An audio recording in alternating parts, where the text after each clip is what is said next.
Subhanallah bihamdihi subhanallahil azim.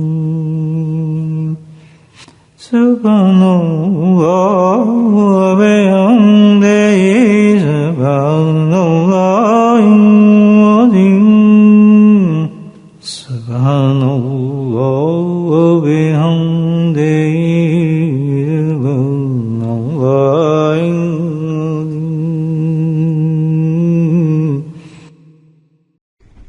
نحمده ونصلي على رسوله الكريم أما بعد قال الله تعالى في القرآن المجيد أعوذ بالله من الشيطان الرجيم بسم الله الرحمن الرحيم إن الله وملائكته يصلون على النبي يا أيها الذين آمنوا صلوا عليه وسلموا تسليما اللهم صل على سيدنا ومولانا محمد معدن الجود والكرم اللهم صل على سيدنا ومولانا محمد وعليه الف مرة اللهم صل على سيدنا ومولانا محمد وعليه وصحبه وبارك وسلم اما بعد.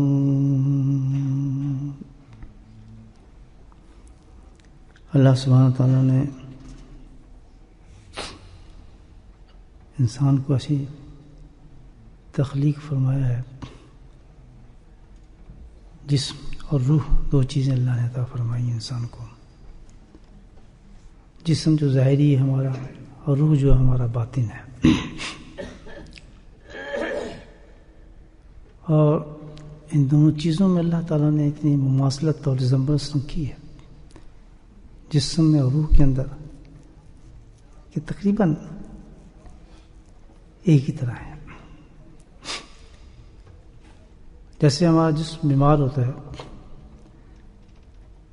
تو اس کی بیماری کو جاننے کے لیے، فائنڈ آؤٹ کرنے کے لیے بعض بیماری اتنی پوشیدہ ہوتی ہیں کہ پتہ نہیں چلتا آدمی کو.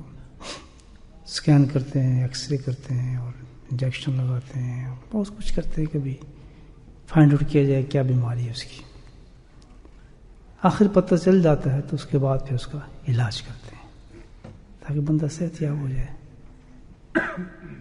اسی طرح روح کا معاملہ ہے، باطن کا معاملہ ہے، ہمارے اندر کا معاملہ ہے. اس کے اندر بھی بہت خطرناک بیماری ہے. اللہ نے قرآن میں اس کا کئی مقام پر ارشاد فرمایا فی قلوبہم مرض فزادہم مرضا. جس طرح اس ظاہری جسم کی بیماری پہ ہم توجہ نہیں دیں گے تو بیماری بڑھتی چلی جائے گی. اسی طرح اللہ تعالیٰ نے کہا ہے کہ اگر باطنی کی بیماریوں کی طرف تم توجہ نہیں دو گے، فکر نہیں کرو گے تو وہ بھی بڑھے گی. تو نتیجہ کیا ہے کہ جیسے جسم کی بیماری ہوتی ہے اور اس کی توجہ نہ کی جائے، بڑھ جائے، موت واقع ہو جاتی ہے، انسان کی مر گیا. لیکن روح کی بیماری ایسی ہے کہ اگر انسان اس پہ توجہ نہ کرے اور وہ بڑھتی چلی جائے تو موت سے بھی زیادہ خطرناک ہے. اس کا تو اینڈ موت پر ہوتا ہے، اور اس کا اینڈ کیا ہوتا ہے؟ جہنم پر ہوتا ہے، جہنم کی آگ پر ہوتا ہے. تو یہ بیماری بہت خطرناک ہے. جیسے زہری بیماری پتہ لگنے کے بعد آدمی فکر مند ہو جاتا ہے، تفکر کرتا ہے، بھاگتا ہے، علاج کراتا ہے، جو کرنا چاہیے تو علاج کرے گا. اسی طریقے سے عقل مند لوگ جو قرآن کو سمجھ جاتے ہیں اور پتہ ہے کہ آخرت ہماری منزل ہے، موت یقینی آنی ہے، عذاب قبر کے بھی ہوں گے، موت پہ بھی ہوں گے، ایک ایک لمحے کا عذاب ہوگا ہمارے پر. اور وہ عذاب آئیں گے کہاں سے؟ خود تو نہیں بنیں گے، وہ کہاں سے کریٹ ہوں گے عذاب؟ کیا فارمیشن ہے ان کی؟ پیدائش کہاں سے ہو جائے گی ایک دم قبر میں جاتے ہی؟ موت کے وقت کہاں سے آ جائیں گے عذاب ایک دم انسان پر؟ وہ عذاب وہی ہوں گے، انہی بیماریوں کے نتیجے ہوں گے جو ہم نے صحیح نہیں کیے ہوں گے، جن بیماریوں کی ہم نے فکر نہیں کی ہوگی، یہ انہی کا نتیجہ ہوگا جو مرنے کے بعد آئے گا. جو ان باتوں پہ یقین کر لیتا ہے قرآن کے تو پھر بہت فکر مند ہو جاتا ہے انسان. اور جب فکر مند ہو جاتا ہے تو جیسے وہ آدمی بھاگتا ہے علاج کے لیے تب وہ بھی پریشان ہو جاتا ہے بھائی میں اپنا علاج کراؤں. تو اس کا علاج کیا ہے؟ اس کو تزکیہ کہتے ہیں. بولیں سبحان اللہ. اللہ نے اس پہ بھی انتظام کیا ہے. اس علاج کا نام ہے تزکیہ، اصلاح باطن.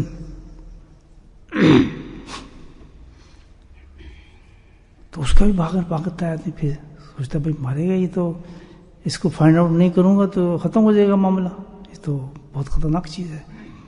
پھر وہ اس پہ بھاگتے ہے تو اللہ کی رحمت آتی ہے، اللہ اپنا فضل بھی فرماتے ہیں اور اس آدمی کی مدد بھی فرماتے ہیں، امانت بھی کرتے ہیں کہ سمجھ گیا میری بات یہ بھائی واقعی اس کو یقین آ گیا کہ اللہ موجود ہے اور مرنا بھی ہے. تو وہ آدمی جب اس طرف چل پڑتا ہے تو اللہ تعالیٰ اس کی مدد فرماتے ہیں. اور اس علاج کا نام جو ہے تزکیہ ہے. اس کے بھی اللہ نے بہت سے ڈاکٹر پیدا کیے ہیں، جیسے اس کے علاج کے ڈاکٹر ہیں، ان کے جیسے سرجن ہیں اور کنسلٹنٹ ہیں، تو اس کے بھی اللہ نے پیدا کیے، ان کو مشائخ کرام کہتے ہیں. اللہ نے ان کو یہ سمجھ، یہ سوچ، یہ بوجھ عطیہ اللہ کی طرف سے ان کے ذہنوں میں آتا ہے. ان کو ایسے پلاٹ اپ کرتے ہیں ان علوم کے ساتھ، اللہ تعالیٰ ان کے ذہنوں میں، ان کے قلوب پہ ڈالتے ہیں کہ جس سے وہ اس دعوے پر نہیں کہ میں بہت بڑا بزرگ ہو گیا یا میں اللہ والا ہو گیا، نہیں، بلکہ کیا ہے کہ وہ فکر ایک چیز رکھتے ہیں، کس کا؟ مخلوق کا. جیسے ہم مخلوق کی فکر رکھتے ہیں نا، یا نماز کی طرف بلاؤ، روزے کی طرف بلاؤ، جیسے ماشاءاللہ ہماری جماعتیں کام کرتی ہیں، ایک فکر ہے. باہر نکلتے ہیں، 40 دن باہر رہتے ہیں، 3 دن باہر رہتے ہیں، جوان بھی چلتے ہیں، عورتیں بھی چلتی ہیں. یہ کیا ہے؟ ہمارا فکر ہے. کس چیز کا فکر ہے؟ لوگ نمازی بنے، لوگ سنت پہ چلیں. اس فکر کے ساتھ جماعتیں نکلتی ہیں، ہے نا.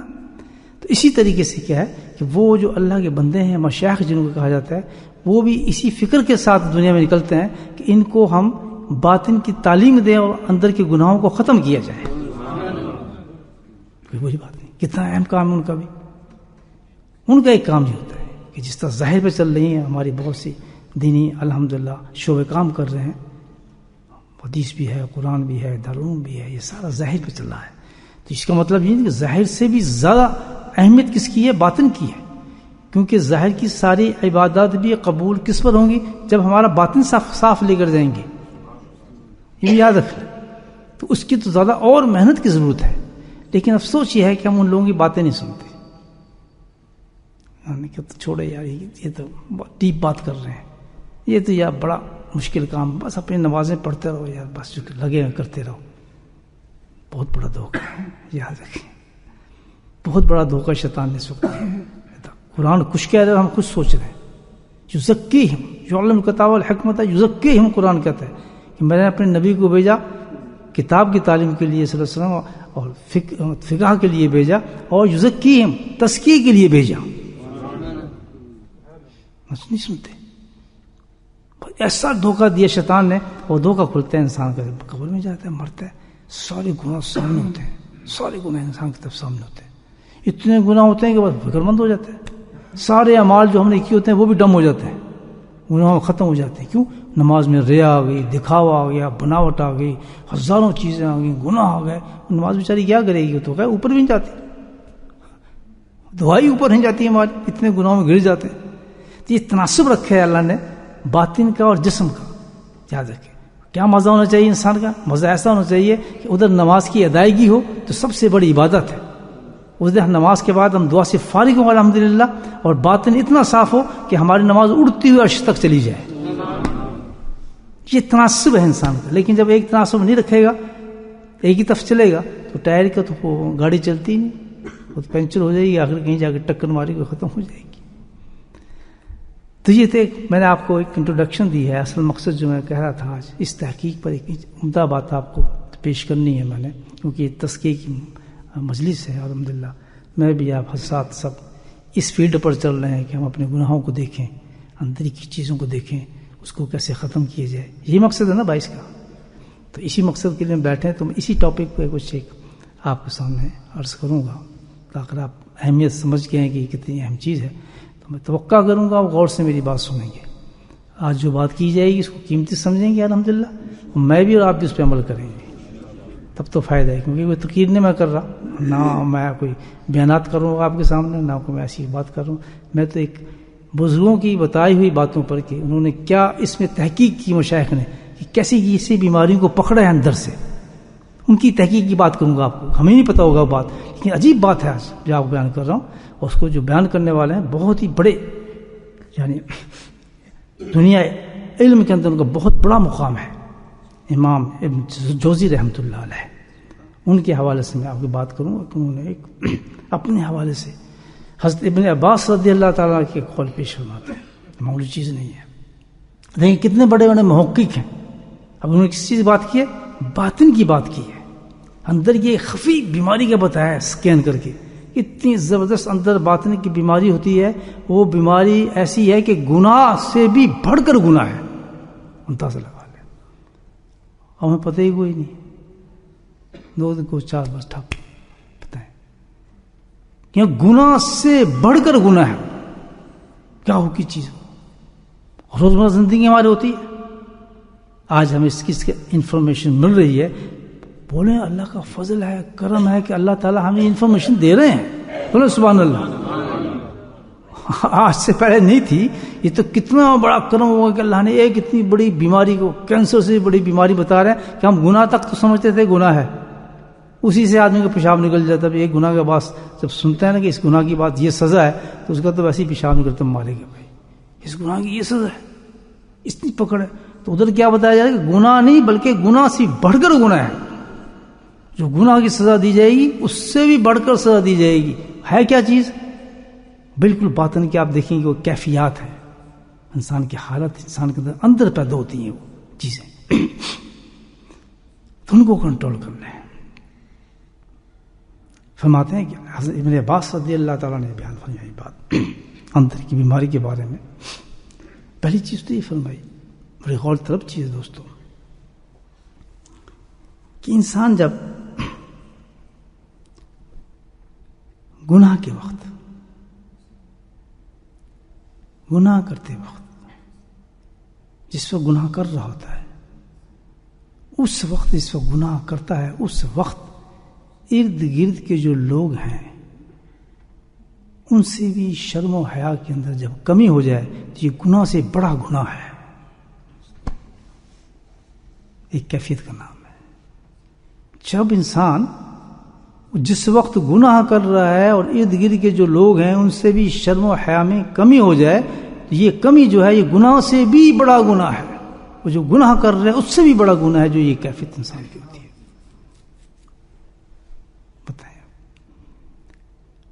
یعنی مثال میں آپ کو کیا دوں کہ ایک شخص، ایک انسان، ایک بچہ، ایک آدمی، ایک عورت گناہ کر رہی ہے جس کو اللہ نے کہا یہ گناہ ہے، اور گناہ کے وقت ارد گرد لوگ، مثال لے لیں گھر میں ہم کون ہو سکتے ہیں؟ ماں، باپ، بہن، چاچا، بزرگ، یہی ہوتے ہیں گھر میں. کہ ان لوگوں کی بھی شرم حیا نہیں اس کو رہی، اس میں بھی کمی ہو گئی ہے. پرواہ نہیں رہے، گناہ کر رہا ہے، اس کو شرم نہیں آ رہی کہ میں کس کے سامنے گناہ کر رہا ہوں، مجھے کوئی کیا کہے گا، بس لگا ہوا ہے پتہ نہیں. اور اگر کوئی اس کو احساس بھی دلا رہا ہے، کسی نے کہہ بھی دیا کہ تمہیں کیا حرکت کر رہے ہو، تمہیں شرم نہیں آتی، تو بجائے اس کے کہ اس کو شرم آئے، حیا آئے یا کچھ سمجھے، بلکہ اس میں اور ریئیکشن اس کا ہو جائے، مار دھاڑ پہ آ جائے، بدتمیزی پہ آ جائے. تو فرمایا یہ ایک ایسی کیفیت ہے انسان کے اندر، اگر جب یہ کیفیت پیدا ہو جائے تو سمجھو یہ شخص جو ہے گناہ ہی نہیں کر رہا بلکہ کیا ہے، گناہ سے بھی بدتر گناہ ہے، افضل گناہ اس نے کیا ہے. بتائیں ہم اپنے معاشرے کی طرف غور کریں، اپنے معاشرے کی طرف غور کریں کہ کتنے ایسی چیزیں ہیں جو اس وقت رات اور دن ہمارے سامنے ہوتی ہیں. اور خود یہ تو ہم اپنی بات کر رہے ہیں، میں اپنی بات کر رہا ہوں کہ جس وقت انسان گناہ کرتا ہے وہ عام چیز سمجھتا ہے، نہیں یہ تو یار عام سب دنیا کر رہی تو میں بھی کر رہا ہوں، اس میں کیا فرق پڑتا ہے یار، ہم کر لیں گے، یہ تو یار ویسے ہی کہہ دیا گناہ ہے، کچھ گناہ نہیں. ایک صحابہ کا قول ہے رضی اللہ تعالیٰ فرماتے ہیں کہ غالب ابن عباس کا رضی اللہ کا قول ہے کہ ہمارے زمانے میں جو گناہ جن کو ہم پہاڑ کے برابر سمجھتے تھے تو آج زمانہ اس کو ایک نقطے کے برابر سمجھ رہا ہے. ایک نقطہ اس کو کوئی پرواہ نہیں ہے کہ گناہ ہے یا نہیں ہے، بلکہ شرم و حیا ہی نہیں. بیٹی کو باپ سے شرم نہیں، باپ کو بیٹی سے شرم نہیں، دونوں ایسے کام کر رہے ہیں کہ جن کو پتہ ہی کچھ نہیں. ایسے حالت میں ہے، ایسی جگہوں پر ہے کہ جس کے اندر کوئی شعور پیدا ہو گیا، اس کے اندر جاگ گیا تو وہ حیران ہو جاتا ہے کہ یہ کس طرح کام کر رہے ہیں انسان، جن میں آ گئی ہے حیا آ گئی. لیکن ان کو پتہ نہیں کہ بھئی اس میں کوئی معاملہ بھی ہے، کچھ ہے نہیں، یہ ہے بھی یا نہیں ہے. تو فرمایا یہ جو کیفیت انسان میں جو اتر آئے گی، یا معاشرے میں آ جائے گی، یا سوسائٹی میں آ جائے گی، یا تمہارے حالتوں میں جب یہ کیفیت اتر گئی کہ اب تمہیں کسی بزرگ کی بھی شرم حیا نہیں رہی، کسی بڑے کی بھی شرم حیا نہیں، بلکہ کیا ہے کہ اگر کوئی منع بھی کر رہا ہے، استاد کوئی منع کر رہا ہے، یہ اب کیفیت اس زمانے کی طرح ایسی ہے. باپ منع کرے، یا ماں منع کرے، یا اور کوئی بزرگ منع کرے، یا خود اس کا استاد منع کرے، یا کوئی بہت بڑا بعمل عامل منع کرے، یا خود اس کا شیخ بھی آج منع کرے، اس کا پیر بھی منع کرے، تو وہ بھی ڈرتا ہے منع کرتے ہوئے کہ کہیں یار یہ ناراض نہ ہو جائے مجھ سے. ان اللہ و انا الیہ راجعون. آج وہ بھی ڈر رہے ہیں جو ریفارم کرتے ہیں، جو لوگوں کو بتاتے ہیں، جن کو آپ پیر سمجھ لیں، شیخ سمجھ لیں، اس کی بھی صحیح بات سے لوگوں کو مرچیں لگنی شروع ہو جاتی ہیں، اور وہ بھی اس کے خلاف ہو جاتے ہیں. اندر سے بغاوت ہو جاتی ہے ان کی کہ وہ ٹالریٹ نہیں کرتے اس بات کی کہ ہم اس چیز سے کیوں منع کیے. تو فرمایا ابن عباس فرماتے ہیں کہ یہ جو کیفیت ہو جائے گی تو اس سے تمہیں کیا کرنا ہے، بچنا ہے. اگر چیز تم دیکھ رہے ہو ہمارے اندر یہ چیز آ گئی ہے، موجود ہوگی کہ ہم کسی کی بات پہ شرم ہی نہیں، ہمیں حیا ہی نہیں، ہمیں کیوں روکا گیا، ہمیں کیوں منع کیا گیا، خود تو ہے ہی نہیں لیکن منع کرنے پہ نہ جائیں. تو فرمایا یہ بہت بڑی کیفیت ہے. اللہ معاف فرمائے دوستو. جب یہ کیفیت اتر جائے انسان میں تو سمجھ بہت خطرہ ہو گیا. اب گناہ کی سزا نہیں ملنی، بلکہ کیا ہے، گناہ سے بڑھ کے گناہ ہے. دوسری چیز بتائی، یہ بھی عجیب چیز ہے، بہت عجیب چیز ہے. کیا تحقیق کے اندر کی آپ دیکھیں، یہ موتی ہیں سبحان اللہ ان لوگوں کے لیے جو اس فکر کے اندر ہیں کہ ہم اپنے آپ کو کس طرح صحیح کر لیں، جو تزکیے کے لیے بھاگ رہے ہیں لوگ. یہ موتی ہیں، پرز ہیں، خدا کی قسم کہ سبحان اللہ نے کیا چیز بتا دی، کیونکہ ہم تو اس چیز کو سمجھ نہیں رہتے. اتنا ڈیپ بتائی اس علاج کو، کتنا آخرت سے بچا رہے ہیں سبحان اللہ. فرمایا ایک چیز اور بتائی، ابن عباس رضی اللہ عنہ فرماتے ہیں کہ گناہ کرنے میں یہ عجیب چیز ہے کہ گناہ کرنے میں جو کامیابی ہو جاتی ہے آدمی کو، اس کے بعد جو خوشی اور مسرت ہوتی ہے وہ گناہ سے بھی بڑھ کر گناہ ہے. تھوڑا ایکسپلین کر دوں شاید اس کو کہ گناہ کرنے میں جو خوشی اور مسرت ہوتی ہے انسان کو، یہ اس سے بھی گناہ ہے، بڑا گناہ ہے جو تو گناہ کیا ہے. مثال عام معاشرے کی بات کرتا ہوں، لاٹری ڈالی کسی نے، لاٹری حرام ہے یا نہیں اسلام میں، برا ہے یا نہیں، ٹھیک. اب اس نے لاٹری ڈالی، لاٹری نکل آئی، خوشی ہوگی یا غم؟ خوشی. اس خوشی کے بارے میں فرما رہے ہیں کہ وہ تو گناہ ہے ہی، لیکن گناہ کرنے کے بعد اس کامیابی میں جو خوشی حاصل ہوئی ہے تجھے، یہ کیا ہے کہ اس گناہ سے بھی بہت بڑا گناہ ہے جو تو سمجھ رہے ہیں تیری خوشی آنا. اب اس کو آپ بہت سی مثالیں ہمارے سامنے موجود ہیں. کوئی لون کے لیے کام کر رہا ہے، یا کوئی ایسا حرام کام کیا ہے، ٹیکس والا آگے پکڑنے والے یا کچھ اور پکڑنے والے آگے، اس سے بچ گیا، بڑا خوش ہے، ہاں جی بچ گیا، کامیابی ہوگی. یہ زندگی کی دیکھیں معاملات، ایک عجیب کیفیت بتائی ہے. بڑے بڑے جو اپنے آپ کو پارسا اور نیک اور بڑے بڑے لقابوں کے ساتھ جو لوگ ہوتے ہیں، ایسی کیفیت بتائی ہے اندر سے کہ اس کا بالکل صاف سکین ہو جاتا ہے کہ بھائی تو کس پوزیشن کو دیکھ لے. کہ جب کسی گناہ کے اندر کامیابی ہو رہی ہے، اس کامیابی میں اس کو خوشی ہو رہی ہے. غلط کلیم کر دیا، گاڑی کی ٹکر ہوئی، غلط کلیم کہ اس سے پیسے مل گئے، خوشی ہوگی یا رنج ہوگا؟ خوشی.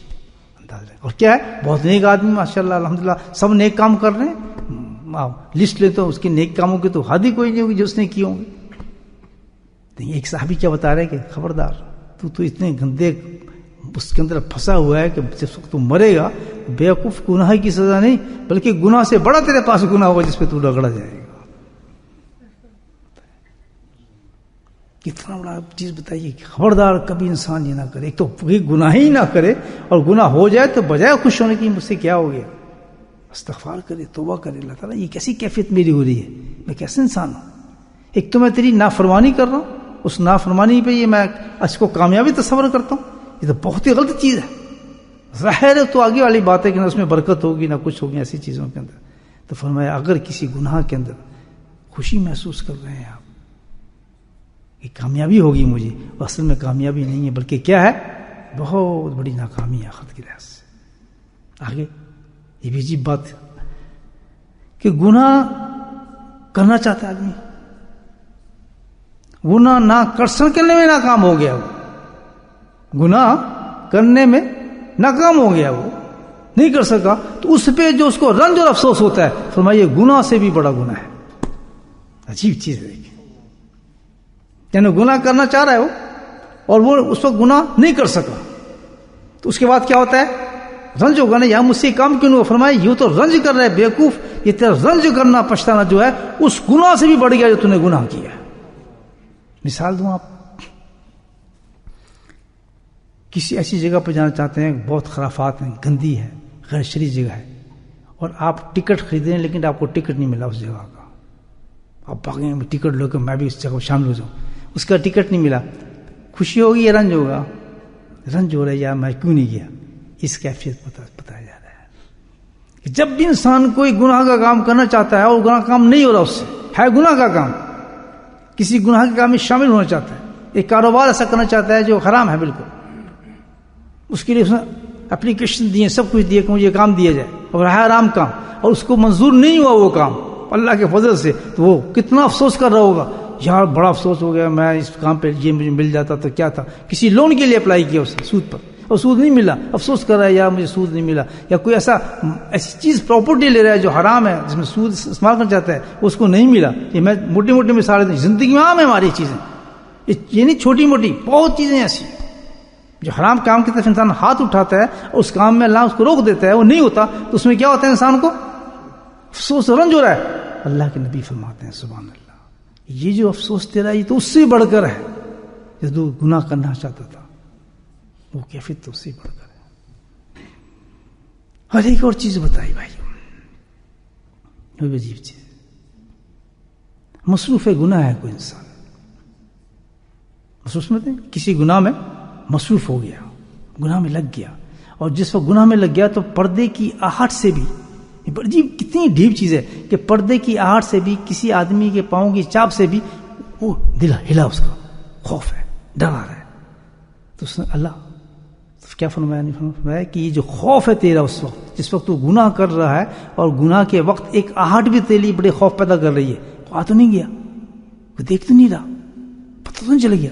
یہ کیفیت پہ انسان دل دھڑکتا ہے نا, اس کا خوف آتا ہے نا, تو اس خوف کو فرمایا کہ یہ خوف جو تیرے اندر ہے اس وقت گناہ کرتے ہوئے, تو ڈر رہا ہے, گھبرا رہا ہے گناہ کرتے ہوئے, ہر چیز سے ڈر لگا کہ جلدی جلدی گناہ میں کروں, کوئی دیکھ نہ لے مجھے, تو کیا ہے فرمایا کہ یہ جو گناہ کے بعد خوف ہے تیرا گناہ کرتے وقت, مصروف گناہ ہے, اور یہ خوف پیدا ہو رہا ہے, یہ اس گناہ سے بھی کئی گنا بڑھ گیا جو تو گناہ کر رہا ہے.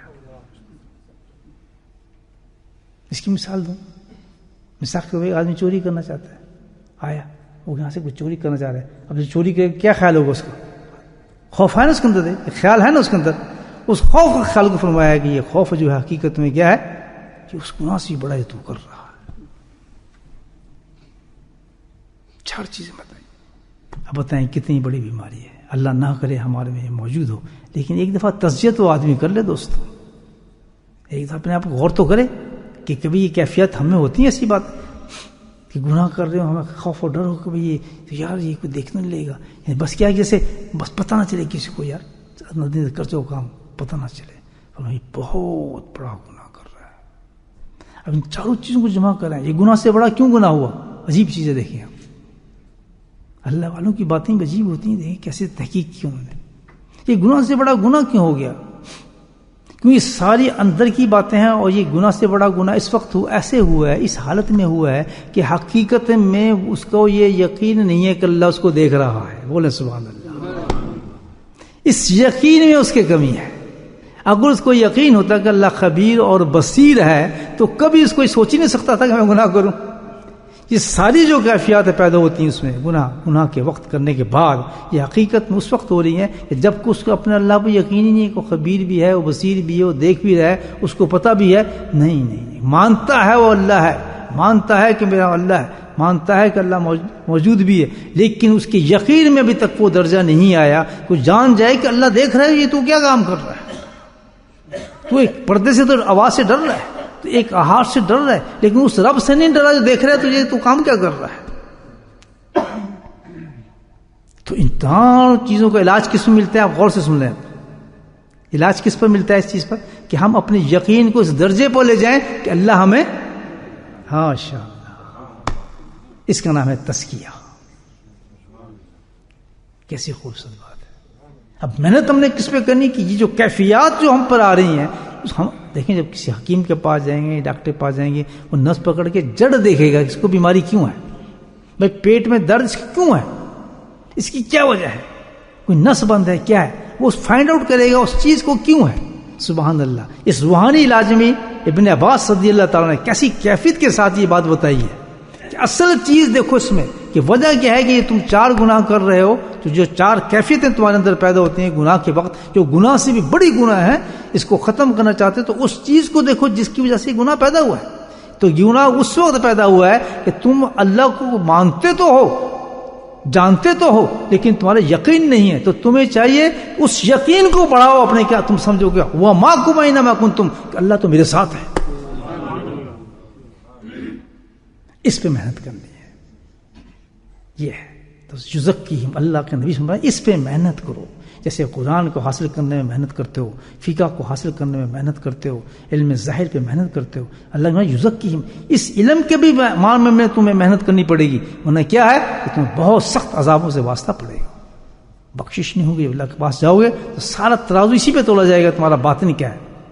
بتاؤ میں قلب سلیم قرآن کہتا ہے کہ کامیاب وہ لوگ ہوں گے جو قلب سلیم لے کر آئیں گے، سچی دل لے کر آئیں گے، اندر کے باطن چمکتے لیتے آئیں گے. اللہ کہتا ہے اس وقت وہ لوگ کامیاب ہوں گے. تو یہ محنت ہے. اگر اس پہ ہم نے محنت نہیں کی تو کل پچھتاوا ہوگا. تزکیے پر ہم محنت اس پہ کرنی ہے تمام کیفیات پر کہ ہمارے اندر وہ چیز پیدا ہو جائے کہ ہم الحمدللہ ہر وقت ہماری کیفیت یہ ہو کہ اللہ مجھے دیکھ رہا ہے. جب آپ کی کیفیت یہ پیدا ہو جائے کہ یار پولیس والا مجھے دیکھ رہا ہے، آپ ڈرائیو تیز کریں گے؟ آپ گاڑی چلا رہے ہیں، پیچھے شیشے میں دیکھ رہے ہیں پولیس دیکھ رہی ہے، پولیس کبھی ڈرائیو نہیں کریں گے. بے شک آپ نے ہاسپٹل جانا ہے، کسی مریض کو دیکھنے جانا ہے، یا کسی کو ایمرجنسی میں آپ لے جا رہے ہیں، سوال ہی نہیں پیدا کیوں؟ پولیس دیکھ رہی ہے. اسی طریقے سے جس انسان میں یہ شعور پیدا ہو گیا کہ میرا رب میرا مولا مجھے دیکھ رہا ہے، تو کسی حالت میں کتنی ایمرجنسی ہو جائے وہ حرام کام نہیں کرے. بھلے سبحان اللہ، سوال ہی پیدا نہیں ہوتا. کتنی مجبوری ہے، بھوکا مر جائے گا کہ حرام نہیں کھا سکتا، میرا رب دیکھ رہا ہے، بھوکا مر جاؤں. کتنے اس کو خوبصورت سے خوبصورت عورت سامنے نظر آئے، ننگی سے ننگی عورت نظر آئے، وہ کہے گا نہیں بابا سامنے میں جو کچھ بھی آ جائے اپنی آنکھوں کو نہیں اٹھاؤں گا، میرا رب مجھے دیکھ رہا ہے. تمام گناہوں کی جڑ نکال دیتا ہے. ابن عباس رضی اللہ تعالیٰ فرماتے ہیں کہ اگر انسان یہ کیفیت کو اپنے باہر لے اس تزکیے کے اندر، یہ کیفیت پیدا ہو جاتی ہے. اب اگلا سوال، پھر تزکیہ کیسی کی جائے، یہ کیفیت کیسی پیدا کی جائے کہ ہمارے میں یہ کیفیت پیدا ہو جائے کہ ہمارے اندر یہ چیز پیدا ہو جائے کہ اللہ مجھے دیکھ رہا ہے. الحمدللہ. یہ کیسی، اس میں ہم کس طرح چلیں؟ اللہ والوں نے سارے قرآن حدیث سے بتایا ہے کہ ہر چیز کی جڑ تو کیا ہے؟ قلب ہے. ساری کیفیت تو قلب میں پیدا ہوتی ہیں. کلن سکیلتن، ہر چیز کو سقالت، ہر چیز کے اللہ تعالیٰ پالش صاف کرنے کی چیز پیدا کی ہے. سقالت القلب ذکر اللہ. حضرت محمد ذکری رحمہ اللہ نے اپنی کتاب فضائل اعمال کے اندر بڑی واضح حدیث کو لکھا ہے. آپ میں پڑھتے بھی ہیں فضائل اعمال میں، بڑے اچھے مضمون کو انہوں نے بتایا ہے. حضرت شیخ حدیث رحمہ اللہ نے اس بات کو بیان کیا ہے کہ ابتدا یہاں سے کرے انسان، پہلے سنجیدگی اختیار کرے کہ واقعی ایک بہت بڑا سبجیکٹ ہے، اسے مجھے طے کرنا ہے، ورنہ میرے ظاہر کے اعمال جو ہیں بالکل فیوز ہو جائیں گے. ان کا حالت کیسی ہوگی میں آپ کو بتاتا ہوں. ظاہر اعمال کی حالت کیسی ہوتی ہے جیسے اب ٹیوب لگا دیں آپ، ٹھیک ہے، ہم سب اس کو کیا بولیں گے؟ ٹیوب. لائٹ اس کی آف کرتے ہیں، ہم اس کو کیا بولیں گے؟ ٹیوب. نہیں، ایک بلب ہے جل رہا ہے، میں یہ کیا چیز بلب، یہ مجھ سے پوچھے کیا ہے، میں کہوں جی بلب فیوز ہو گیا، لائٹ نہیں ہے. مجھ سے پوچھیں کیا چیز ہے، میں کیا بتاؤں گا اس کو؟ بلب. بلب کہوں گا اس کو، کوئی اور نام تو نہیں دوں گا. بات یہی ہے نا کہ جل رہا ہے تب بھی بلب ہے، اور نہیں جل رہا تب بھی بلب ہے. لیکن فرق کیا ہے کہ جل رہا ہے تو روشنی دے رہا ہے، سبحان اللہ بولے، اور نہیں جل رہا تو اندھیرا ہے. اسی طریقے سے میرے بھائیوں بات سنیں کہ جو اعمال ہیں ہمارے، نماز، روزہ، حج، زکوٰۃ، عمرے، جتنے کچھ ہیں، یہ کیا ہے؟ ہمارے اعمال ہیں. اعمال ہیں، جیسے ہم کہہ رہے ہیں ٹیوب ہے، یہ کیا ہے؟ عمل ہے. نماز عمل ہے، حج عمل ہے، سب کچھ عمل ہے، ہمارا عمل ہے. لیکن اگر اس میں روشنی ہے، بولیں سبحان اللہ، اگر اس میں روشنی ہے تو پھر کیا ہے؟ وہ روشن اعمال ہیں. اگر ان میں اندھیرا ہے تو وہ اندھیرے اعمال ہیں. بات سمجھیں نہیں سمجھیں؟ تو اسی طرح ہم اس چکر میں ہیں کہ ہم تو عمال کر رہے ہیں، لیکن یہ تو پوچھو کیا باطن تمہارا روشن ہو گیا جو اس کو روشن کر رہا ہے؟ کیا وہ کرنٹ موجود ہے اس میں میٹر میں کہ جو اس کو لائٹ دے رہا ہے؟ تو کیا تمہارا باطن سنور گیا ہے کہ جو تمہاری اس نماز کو روشن کرتے، تمہارے حج کو روشن کرتے، تمہاری عمر کو روشن کرتے، تمہارے قرآن کو روشن کرتے؟ اس کی تو ہمیں دھیان ہی نہیں ہے. بس بلب ہے جی، بھائی روشنی دے رہا ہے بلب. تو یہی وجہ ہے، اتنا ضروری اہم ٹاپک ہے. تو کیا ہے؟ پہلا سٹیپ اس میں یہ بتایا گیا، تزکیے کی طرف انسان پہلے سنجیدہ ہو جائے. بھائی یہ تو بہت امپورٹنٹ ہے. سمجھ آ گئی بات آپ کو؟ نہیں امپورٹنٹ ہے یا نہیں ہے؟ تزکیے کی کوشش کرنا ضروری ہے یا نہیں ہے؟ آواز ہلکی آ رہی، سمجھ ضروری ہے یا نہیں ہے؟ بس پھر الحمدللہ ہر آدمی، ہر مسلمان کو سمجھ چاہیے، ہر عورت ہر مرد کو سمجھ چاہیے. اس کا کیا ہے؟ پہلا سٹیپ بتایا گیا ہے، جو بتایا قرآن نہیں بتایا. اذکروا اللہ کثیرا لعلکم تفلحون. بھائی اگر تم فلاح چاہتے ہو، اللہ کہہ رہا ہے فلاح سے مراد کیا ہے؟ کہ اگر تم فلاح چاہتے ہو، یعنی تم ایسے چاہتے ہو کہ تم آؤ میں تمہیں سیدھا جنت میں بھیج دوں. بولو سبحان اللہ. اللہ وعدہ کر رہا ہے تفلحون، کہ اگر تم ایسی چیز چاہتے ہو. تفلحون کو معمولی بات نہیں، جو اللہ کہہ رہا ہے کہ تم اگر ایسی کامیابی چاہتے ہو کہ کوئی حساب کتاب تمہارا ہو، نہ قبر میں، نہ ادھر نہ ادھر، اگر تم یہ چیز مجھ سے کانٹیکٹ کرنا چاہتے ہو، تم چاہتے ہو، پسند کرتے ہو کہ قبر میں سے چھٹی، رشر میں چھٹی، پرسرات میں چھٹی، بس تم مرو اور میں تمہیں سیدھا جنت میں بھیج دوں. اللہ میں طاقت ہے یا نہیں دوستو؟ ہے. تو بولو سبحان اللہ. تو وہ رب کہہ رہا ہے کہ میرے تو طاقت ہے، میں کر سکتا ہوں. تم چاہتے ہو یا نہیں چاہتے؟ کہ جی ہم تو چاہتے ہیں، اللہ ہم چاہتے ہیں. بس اللہ کثیرہ، پھر میرا ذکر کثرت کے ساتھ کرو. پھر بولیں سبحان اللہ. اس میں کیا جھگڑا ہے؟ کوئی جھگڑے کی بات ہے دوستو؟ ہاں تیسری بات ہے. اچھا جی اگر ہم ذکر کریں جی ہم قرآن نہ پڑھیں، کہ یہ کس نے کہا ہے؟ اللہ کہتا ہے یہ کس نے کہا ہے کہ تم ذکر کو قرآن. اچھا جی ہم اگر ذکر کریں تو پھر ہم زکوٰۃ نہ دیں، یہ کس نے کہا ہے؟ جی اگر ہم ذکر کریں تو ہم تبلیغ میں جائیں، یہ کس نے کہا ہے؟ یہ ہم اگر ذکر کریں تو جناب ہم فلاں کام نہ کریں، یہ کس نے کہا ہے؟ اللہ کہتا ہے میں تو کہہ رہا ہوں وذکروا کثیرا، سارے کام کرو لیکن اللہ کے ذکر کو کثرت کے ساتھ کرو. میں تو تمہیں کہہ رہا ہوں نماز پڑھو، 5 وقت پڑھو، بس ختم. اللہ کہتا ہے بہت ہے، قبول ہوگی. ہر 5 وقت کی نماز بھی تم انسانوں کی طرف پڑھ لو تو ہر نماز تمہیں جنت میں لے جائے گی. صحیح تو ہو نماز تمہاری. بس زندگی میں ایک حج کر لو، اللہ کہتا ہے بہت کافی تمہاری، وہ حج ہی تمہیں بخشا دے. کوئی ضرورت نہیں تمہیں بار بار حج کرنے کی. 30 روزے رکھ لو، اللہ تعالیٰ کہتا ہے میرے فرض کیا الحمدللہ 30 روزے تم نے اچھی طرح رکھ لیے، اس حساب سے جو رکھے جاتے ہیں الحمدللہ کا ضرورت ہی نہیں. مزے کرو، موجے کرو. اللہ کہتا ہے 5 نمازیں، سبحان اللہ، زندگی کا ایک حج، زکوٰۃ کے قابل تو زکوٰۃ. اللہ تعالیٰ کہتا ہے یہ تم کام کرو جو میں نے فرائض تم پہ کی. اگر کوئی یہ 4-5 کام کر لیتا ہے، اللہ تعالیٰ کہتا ہے میں گارنٹی دیتا ہوں تمہیں جنت کی. کہ تم پہ اگر ہمت تو کر لو، جتنا اور کما سکتے کماؤ، لیکن یہ 5 وقت بھی اتنی بڑی اللہ تعالیٰ دے. لیکن فرمائے ان تمام کام، ان تمام عبادت کو اس تک لے جانے کے لیے کو قبول ہو جائے میری بارگاہ میں اور تمہیں نکال دیں، ایک چیز کرنا پڑے گی. وہ کیا ہے؟ وذکروا اللہ کثیرا. ذکر کے معاملے میں یہ نہیں ہے کہ جناب 10,000 کر لیں، نہیں. ذکر کا معاملہ یہ ہے کہ کثیر کثیر، وہاں آپ ڈنڈی نہیں مار سکتے. اللہ تعالیٰ کہتے ہیں کہ وہاں میں کوئی تعداد نہیں دوں گا. آخر پھر بھی کتنا کریں؟ فرمایا اتنا کرو کہ ہر سانس کے ساتھ میرا نام نکلے. بولے سبحان اللہ. کس کو بتا رہے ہیں؟ معاذ بن جبل کو. کتنے بڑے صحابی تھے. تو یا رسول اللہ صلی اللہ علیہ وسلم مجھے کوئی آخری نصیحت فرما دیں. عمل تو ہو گئے، آپ نے شریعت بھی بتا دی، اعمال بھی بتا، فضائل اعمال میں آپ نے سب کچھ بتا دیا، اب کوئی ایسا عمل بتا دیں کہ شارٹ کٹ بھی ہو جائے، کام میرا بن جائے پورا. سبحان اللہ. یعنی ایک صحابی کے اندر کیفیت دیکھیں کہ تمام کچھ بتانے کے باوجود وہ مطمئن نہیں ہو رہے تھے. بولے سبحان اللہ. کیونکہ امت کو کچھ اور پہنچانا چاہتے تھے. وہ ہمارے خیر والی بات تھی. امام الانبیاء سے سوال کرنا، عرض کرنا بہت بڑی بات تھی. کیا پھر بھی کوئی بتائی دیں جی کوئی چیز. ہمارا جیسے کہ جی آدھی بات سن کے باقی کافی ہم نے سنے نہیں جی، باقی بات اتنی سنی اس پہ عمل کریں گے. لیکن کیا حرص تھی آخرت کی، کیا شوق تھا آخرت کا صحابہ کرام کو. کہتے نہیں جی ابھی دل نہیں، کچھ اور بتا دیں ایسی کہ جی بس بالکل معاملہ صحیح ہو جائے. اللہ کے نبی نے فرمایا سبحان اللہ کچھ نہیں فرمایا، بس ایک بات فرمائی. شرائط کے سارے بتا دیں، شریعت کے سارے مسئلے بتانے کے بعد فرمایا بس ایک کام کرنا ماس کہ اتنا ذکر کرنا کہ جب تو اس دنیا سے جا رہا ہو تو تیرے منہ پہ ذکر ہی ہو اللہ تعالیٰ. یہ معاملہ ہے بھائیو، اس پہ محنت کرنی چاہیے. جتنی بھی کوشش کر سکتے ہو، صبح شام دوپہر ادھر، پھر کسی اللہ والے سے ملیں، کسی شیخ سے ملیں، اس سے جا کے اپنے پروگرام بتائیں. یہ جب آدمی سیریس ہوتا ہے تو کرتا ہے نا، کسی ڈاکٹر کے پاس جاتا ہے، اپنی حالت بتاتا ہے، جناب میری ہے یہ بیماری ہے، کسی شیخ کے پاس جائیں، کسی اللہ والے کے پاس جائیں، بتائیں حضرت میرا یہ کام ہے، صبح میں یہ کام کرتا ہوں، میں فیکٹری چلاتا ہوں، یہ کرتا ہے. انشاءاللہ اس کے مطابق وہ آپ کو ایسا پروگرام دے گا کہ آپ کی دنیا بھی چلتی رہے گی اور آخرت بھی بنتی رہے گی. کوئی ہی نہیں چاہتا کہ انسان بھی تو دنیا میں رہنا ہے، ایک پیٹ بھی لے کر آئے ہیں، بل بھی دینے ہیں، مکان بھی چلانا ہے، بیوی بچوں کی شادی بھی کرنی ہے، سب کو پالنا بھی ہے، اتنے بڑے بڑے ٹیکس دینے ہیں. اس کا مطلب گھر کو بیٹھے ذکر ہی کرتے رہے؟ نہیں. اللہ نے کہا میں ایسا انتظام کروں گا کہ سب کام بھی تو کرتا رہے گا، میرا ذکر بھی چلتا رہے گا. پھر بولیں سبحان. چاہتے ہیں آپ یہ لوگ؟ چاہتے ہیں ایسا نا؟ یہ زندگی چاہتے ہیں، تزکیہ چاہتے ہیں؟